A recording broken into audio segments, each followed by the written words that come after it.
est 19h30 et c'est l'heure des informations sur la télévision de la famille. Au sommaire, une immersion dans le quotidien des commerçantes de légumes sur l'axe Ouagassabou en cette période de Covid-19. Et puis le pari fou d'anciens soldats israéliens de construire des respirateurs pour les structures sanitaires. Bonsoir dames et messieurs, merci d'être des nôtres sur la télévision de la famille.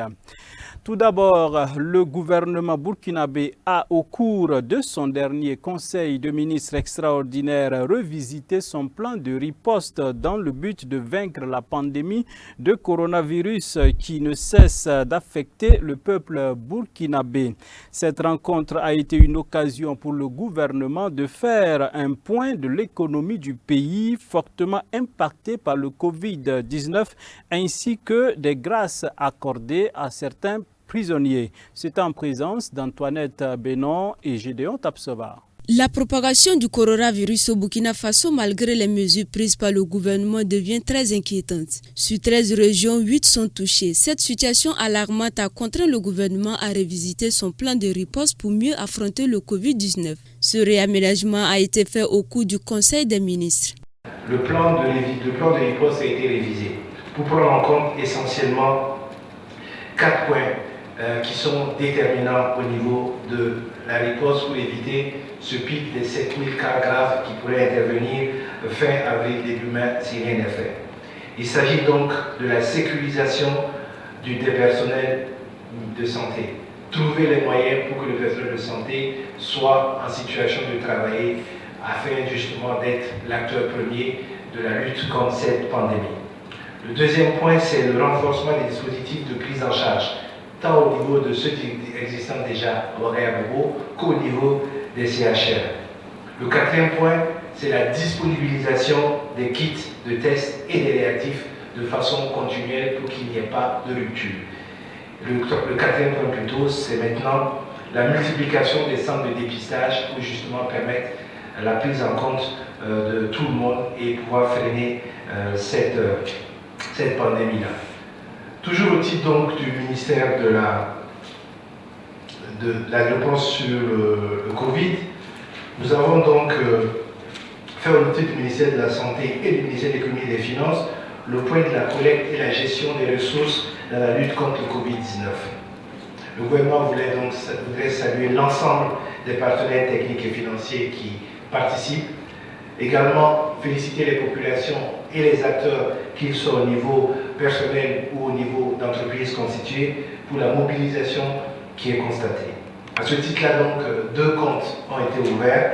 Un compte ouvert au titre du Trésor pour recueillir les contributions de toutes les bonnes volontés et un compte Covid-19 ouvert à la BCAO pour recueillir les contributions des partenaires techniques et financiers qui se sont manifestés pour accompagner le Burkina Faso dans sa lutte contre le Covid-19. En plus des victimes, le coronavirus impacte négativement l'économie du pays. L'impact du Covid-19 sur notre économie se traduit par une courte performance. Et la croissance économique qui en ressortira sera de 2%, donc une baisse, contre 6,3% dans le scénario tendanciel qui était avancé, soit un écart de 4,3%. Au niveau des finances publiques, les recettes totales et dons devrait se situer autour de 1917,8 milliards de francs CFA contre 2223 milliards de francs CFA, soit un gap de 306 milliards de francs CFA. Donc dans ce gap de 306 milliards, 227,1 milliards sont des recettes fiscales et 18,9 sont des recettes non fiscales. Le taux de pression fiscale donc, qui en ressortira sera un taux de 16,1% contre celui qui était prévu de 18,1% en tendanciel. Au niveau des dépenses totales et des prêts nets, ils se situeront autour de 2361,9 milliards en fin décembre 2020 contre en tendanciel une attente de 2498 milliards, soit une baisse de 137 milliards de francs CFA. Au regard de cette situation-là, avec notamment une aggravation du déficit, le Conseil a instruit le ministre en charge de l'économie, des finances et du développement, ainsi que le ministre délégué au budget, de présenter rapidement une loi de finances rectificative qui sera introduite au niveau de l'Assemblée nationale pour prendre en compte les nouvelles priorités de notre pays face à cette pandémie du Covid. Ce conseil extraordinaire des ministres a été également une occasion de valider le traitement des malades à base de la chloroquine. Également une remise de peine de 1207 personnes par le ministre en charge de la justice. Ceci dans le cadre de la gestion du Covid-19. Covid-19 au Burkina Faso, lieu de culte fermé sur l'ensemble du territoire national.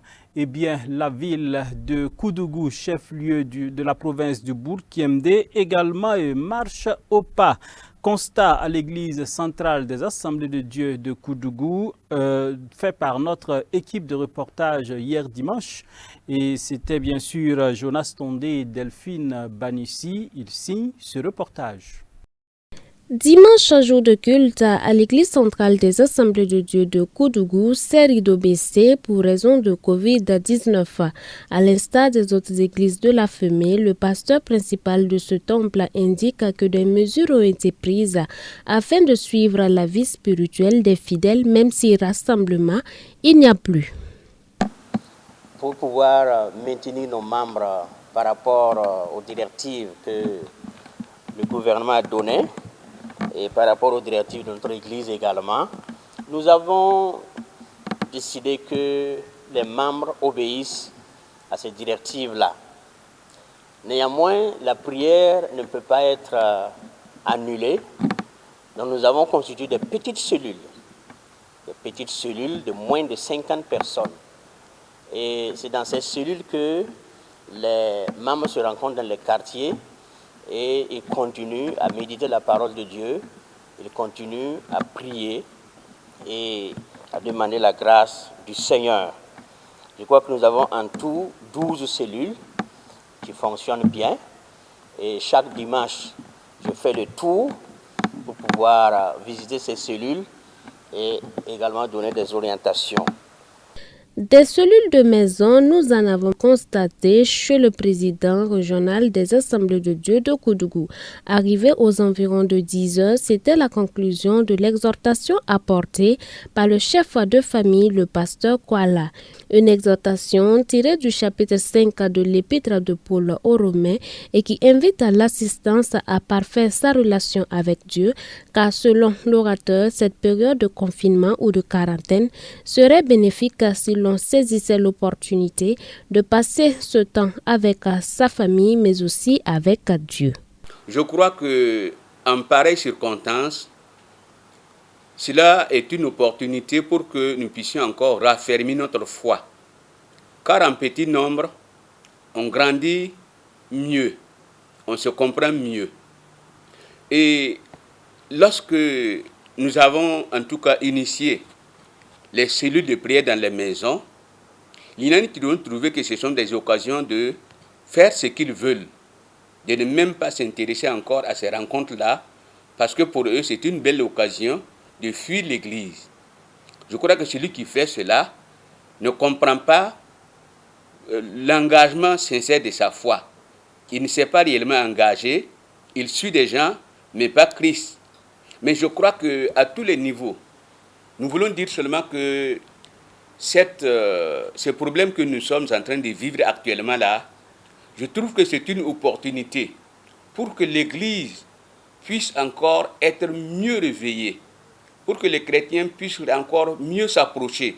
Parce que si dans les cellules, tout le monde accepte de se retrouver dans les cellules, ça va permettre à ceux-là même qui n'ont pas souvent l'occasion de prier et de témoigner de le faire dans les cellules. En outre, le pasteur principal de l'église centrale des Assemblées de Dieu de Koudougou et le président régional des Assemblées de Dieu ont appelé le corps du Christ au respect des mesures de précaution édictées par le gouvernement, mais surtout à la prière pour endiguer le mal le plus tôt possible sur la terre des hommes. En rappel, la ville de Koudougou n'a enregistré jusque-là aucun cas de Covid-19. Nous sommes pleinement confiants, Seigneur Jésus, que tu as déjà pourvu l'arrêt de ce mal. Et nous attendons dans la prière que cela, d'un instant à l'autre, Seigneur Jésus, nous allons te dire gloire parce que le mal aura pris fin pour la gloire de ton nom. Merci parce que tu interviens. Merci parce que tu es celui qui veille sur ton peuple. Merci parce que tu es celui qui ne manque jamais nos rendez-vous. Et tu es toujours qui agit pour la gloire et pour l'honneur de ton nom. Que toute la gloire te soit accordée dans le nom précieux de Jésus, nous t'avons prié. Amen. Je le disais en titre, l'axe Ouagassabou, halte bien sûr de notre équipe qui était à Koudougou, halte à Tintilou et à Saint-Cancé. Comment les commerçantes s'en sortent en cette période de Covid? Eh bien, ces marchands de légumes soufflent le froid et le chaud, bien entendu, fruit bien sûr de la quarantaine de la capitale burkinabé. Les éléments de réponse dans cet élément signé également Jonas Tondé et Delphine Banissi. Le trajet Ouagassabou, escale à Sakwensé, auparavant lieu de bonnes affaires pour les vendeuses d'oignons, tomates, autres fruits et condiments, est aujourd'hui assez déserte. Covid-19 oblige, les grandes villes sont en quarantaine. Sur la nationale numéro 1, seuls quelques véhicules dont les passagers ne font pas l'affaire de ces commerçantes y circulent. Avant, tout allait bien, mais depuis l'apparition de la maladie, il n'y a plus de marché. Les véhicules ne s'arrêtent plus. Nous prions que la maladie finisse afin que les affaires reprennent. Pas de marché à Sakwensé, même son de cloche à Tintilou, selon Dame Awa. Ses camarades commerçantes et elle reconnaissent le désir du gouvernement à leur protéger du coronavirus. Cependant, leur survie dépend également de leurs recettes faites sur la route. Avec la maladie, notre commerce ne marche plus. Il arrive des fois où aucun client n'achète quoi que ce soit.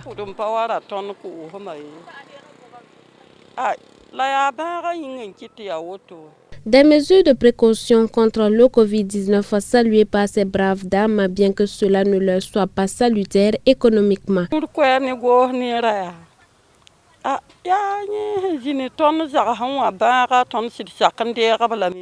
Nous acceptons les consignes du gouvernement et nous voulons rester chez nous, mais que les autorités nous aident.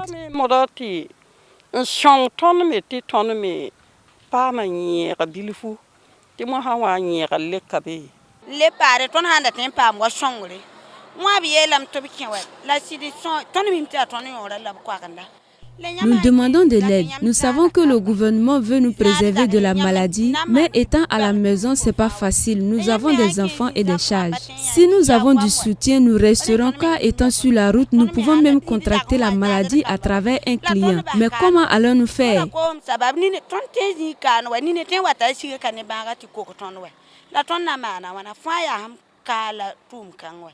Elles invitent donc le gouvernement à leur venir en aide pour la survie de leur famille.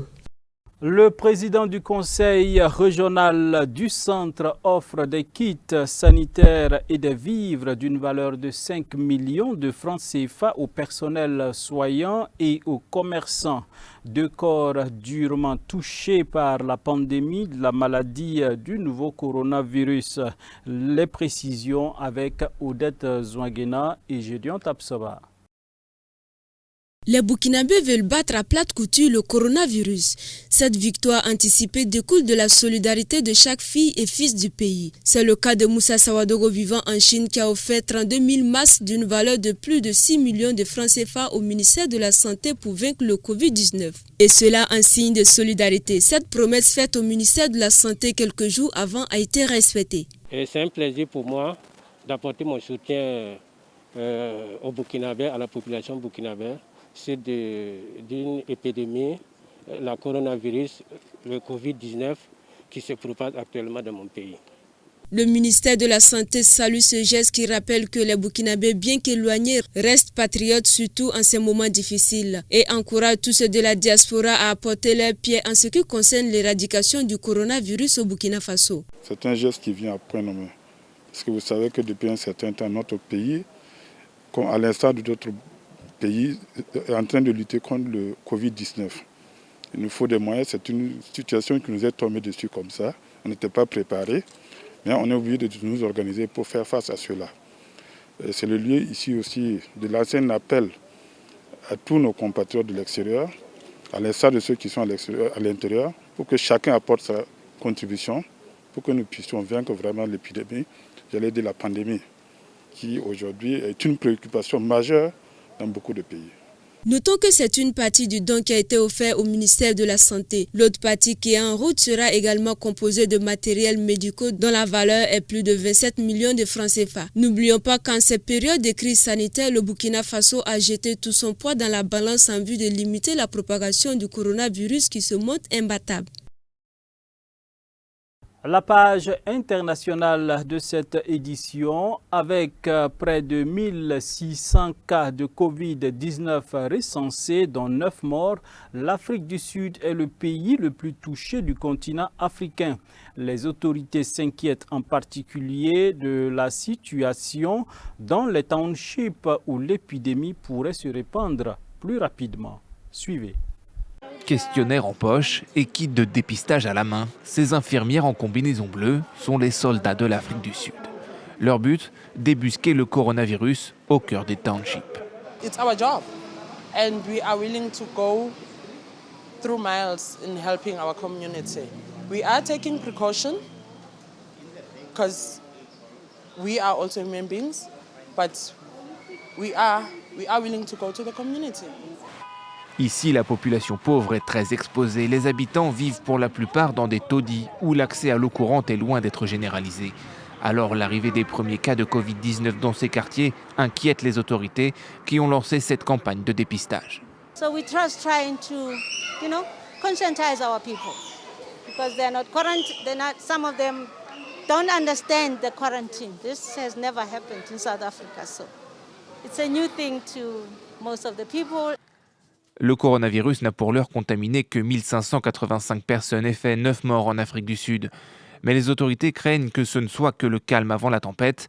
Le président Cyril Ramaphosa a ainsi demandé aux habitants de rester confinés pendant 3 semaines, imposant la distanciation sociale, des mesures pas toujours respectées par la population. Il y a un équipement médical qui est constamment nommé depuis l'apparition du Covid-19, c'est bien le respirateur. En Israël, des anciens soldats, avec le soutien de jeunes scientifiques, se sont fait le pari fou d'en offrir aux structures sanitaires. Eh bien, suivez cet élément, c'est une prouesse, tout simplement. Ils ont accepté de relever un défi presque impossible, développer et fabriquer des respirateurs répondant à toutes les exigences médicales, sans moteur ni pièces mobiles ou importées, le tout en moins de 4 semaines. Une bande de petits génies issus des plus prestigieuses unités d'élite technologique du renseignement israélien. Ces anciens cadets des programmes Talpiot ou Lotem se sont donné rendez-vous dans ce minuscule centre de recherche. Entre ces 4 murs, divisés en 2 groupes, ils vont développer parallèlement 2 modèles, 2 solutions différentes pour une même mission, une concurrence positive et que le meilleur gagne. Dès la première réunion, on s'est fixé comme objectif de n'utiliser que des matières premières disponibles en Israël, car on ne sait pas si les frontières seront encore ouvertes d'ici là. Après nos premières réflexions, on s'est dit ok, partons simultanément sur 2 pistes et on s'est mis à développer. En un rien de temps, ces réservistes ont su mobiliser leur réseau de geeks avec un enthousiasme propre à ces férus de technologie.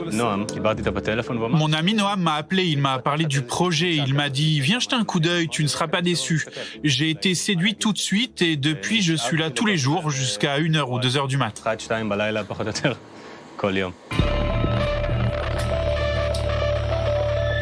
À ma gauche, Nahama Weintraub. Voici le prototype que son équipe a développé.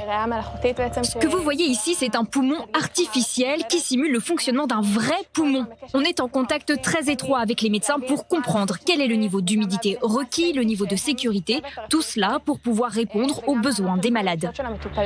Le CV de Nahama laisse rêveur. À 14 ans, elle décroche une licence en neurosciences. 4 ans plus tard, elle est titulaire d'une maîtrise de psychologie. L'idée que j'ai eue, c'est d'installer un moniteur qui contrôle l'ensemble des paramètres. C'est une solution qui fait appel à des composants très simples qu'on peut très facilement fabriquer en Israël.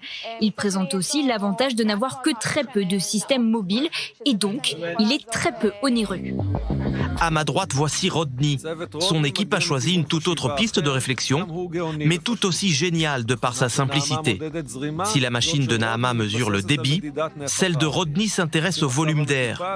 En fonction de l'état de santé du patient, le médecin peut alors régler le volume d'air grâce à des pièces très simples, comme un ressort, un poids ou même une simple bouteille remplie de sable. Tout fonctionne. Vous avez ici 4 robinets d'air et tout le reste, ce sont des tuyaux.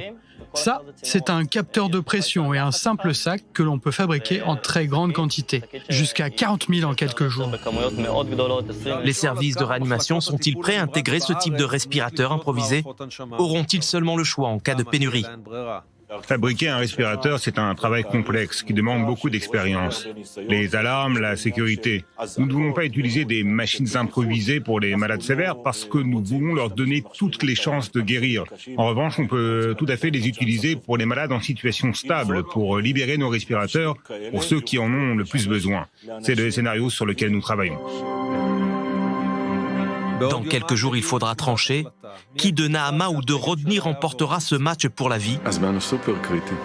Le temps est un facteur très critique. Il leur faut encore développer le meilleur design possible avant de coopérer avec le secteur de l'industrie comme les industries militaires, les industries aéronautiques, qui pourront fabriquer le meilleur modèle rapidement. Ces ingénieurs bénévoles sont unanimes.